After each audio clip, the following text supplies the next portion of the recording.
We are live. Hi, everybody, and thanks for joining. We are on week 2, day 5 of the 30-day challenge I set out for myself.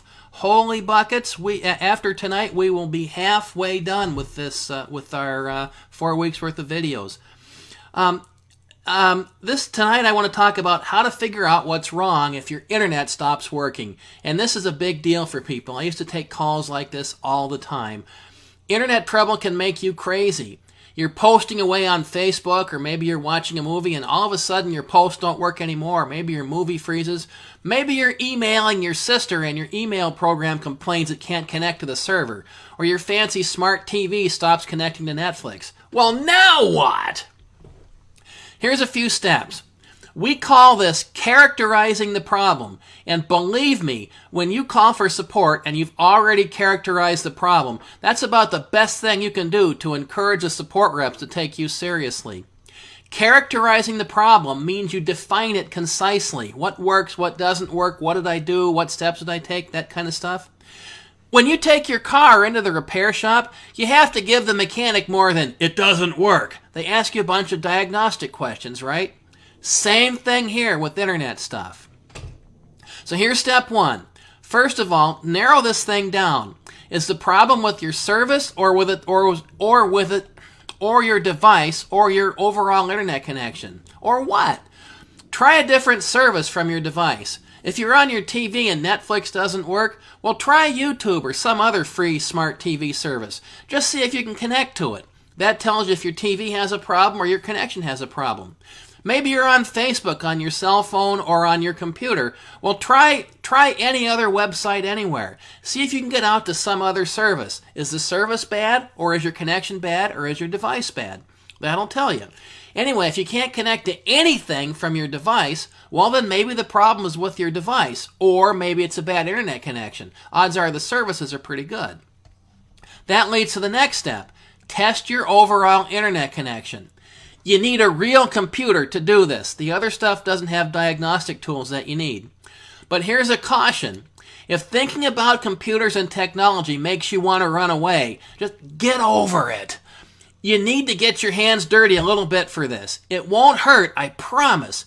Define your problem and help your support people help you, and everybody will be happier. Now, I'm going to teach you how to do some of these testings in just a minute, but first, forget computers and technology for a second. Imagine you're sitting in your bedroom and you're talking to somebody on the other side of your home. Now, it's hard for that other person to hear, so you have a person standing in by your door repeating everything you say to them and everything they say back to you. Have that picture in your mind? Well, let's call that door and that person, let's call that a default gateway in and out of your bedroom. Everything in and out of your bedroom has to pass through that default gateway. Does that make sense? There's an equivalent of that in the internet world, and that's why I use the metaphor. And the metaphor is not perfect, but just visualize it that way. So your first test is talk to your default gateway. If you can't talk to your default gateway, well, then you're not going to talk to anybody else outside, right? Make sense? And then if you can talk to your default gateway, well, then try to talk to other stuff outside the wall. And that's what we're going to do. I need to give you a couple terms here that you need to know. First up is IP address. Think of an IP address as kind of like a phone number on the internet. Except on the internet, we have private and public IP addresses. That's all you need to know for now. And then there's another term called DNS, for Domain Naming System. DNS translates names to IP addresses. You access Facebook and Netflix and Google and all those other services by name. www.google.com, right? Well, every name has an associated one or more IP addresses. DNS takes care of translating that name to an appropriate IP address. It's kind of like looking up your friend's address in the phone book. Kind of like. I know we don't have phone books anymore, but we do that online, but you get the idea. And one more thing. There's a program named Ping. P-I-N-G. Remember the old submarine movies we used to watch where the captain orders the first officer to send a ping to the other submarine, and then they measure how far away the other submarine is and how fast it's going and stuff like that? Well, It's the metaphor is exact. It's the same thing over the internet and software, and that's why we have a ping program. That's what it does. It sends an echo request to the other party, and the other party sends an echo reply back, and we can measure things from that. Now here's where we get our hands dirty. I need to switch to some screen sharing to show you this. So let me click on the buttons here, and let's go here and let's share our screen. All right, don't worry about that weird picture within picture within picture. The first thing we're going to do is we're going to minimize some stuff here. We're going to minimize that, and we're going to minimize that, and we're going to minimize a lot of stuff I don't need here. We're going to bring up a command line window. We're going to minimize a lot of stuff that I should have minimized before I started. Well, that's for me not being smooth. Start. All right, we're going to take a 30-year step backwards in time, CMD. And here it is, and let's get rid of all the other stuff in our way here. Let's get rid of that, let's get rid of that, and that, and that, and here okay. Now, what we want to do is we want to find our own IP address, and I'm going to make this window a little bit bigger so that you can see it better. By the way, these are best watched full screen. I don't remember how to make this bigger. Edit, and we'll just properties, and bear with me for a second. Let's font, and let's go to maybe 18. There, a little easier to see. Now, let's watch this with full screen. The first thing we need to find is we need to find our IP address, and we need to find the IP address of our default gateway. And there's a command you need to burn into your brain. ipconfig/all. That's as nerdy as it gets, by the way. Now let's find our IP address. See these paragraphs in this report? There's one paragraph you're going to care about, and that's this one. There are a couple choices. Ethernet local area connection. And our IPv4 address, mine, is 10.10.10.130. When you do this command, write it down on a scrap of paper. The other thing we need to care about is our default gateway. Mine, right here, is 10.10.10.1. Now, you might be wireless, so you'll see something like this called wireless LAN adapter, and that one will have properties. Notice mine is disconnected. I've turned wireless off on this computer. My computer here is connected to a wire. So I'm 10.10.10.130, default gateway 10.10.10.1. Those are the two things I need to know. Well, let's see if we can talk to our default gateway. Remember our friend at the door? That's easy. Ping 10.10.10.1. And sure enough, our default gateway answers. That's good news. Well, let's try the next step. Let's just go for the marbles and let's see if we can talk to somebody out there. So let's ping space www.google.com, and sure enough, I can talk to Google. My internet connection's good. Now here's where my testing, I've got to do some fudging for you. The reason I have to do some fudging is if I break my internet connection, that's going to break my live stream, and we don't want that to happen.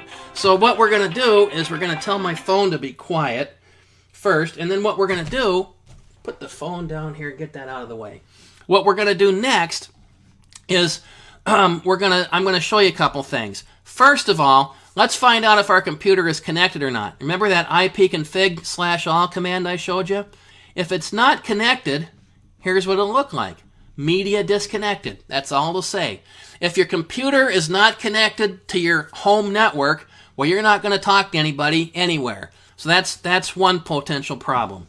Another potential problem is maybe your computer is connected to your home network, but there's something wrong with your home router. Look at this number right here, 169.254.anything.anything. If you see that number, that means there's a problem with your router on the other end. There's nobody giving you DHCP service. You've got enough information right there to call for help. That's all you need to know. You've gone as far as you can go. That with one command. The next thing I want to show you is now this is, that's what it's supposed to look like.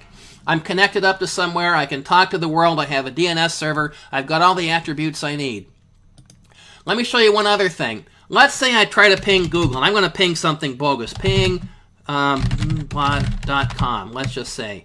And you get this message. Ping could not find hostname.com, and let's say it's Google, and I can't find www.google.com. Well, that's bad. There's two possibilities. One possibility is we have a physical connectivity problem. I can't talk outside my walls. Another possibility is I have a DNS problem. I can't translate names. I can talk to anybody I want to talk to. I just can't translate names, and I need to know IP addresses. Here's a thing to remember. Google gives us a free service.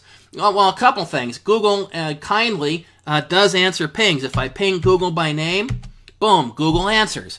I can also, Google offers a name server, and ping 8.8.8.8, and that's a convenient place out there on the internet to ping, and it answers for me.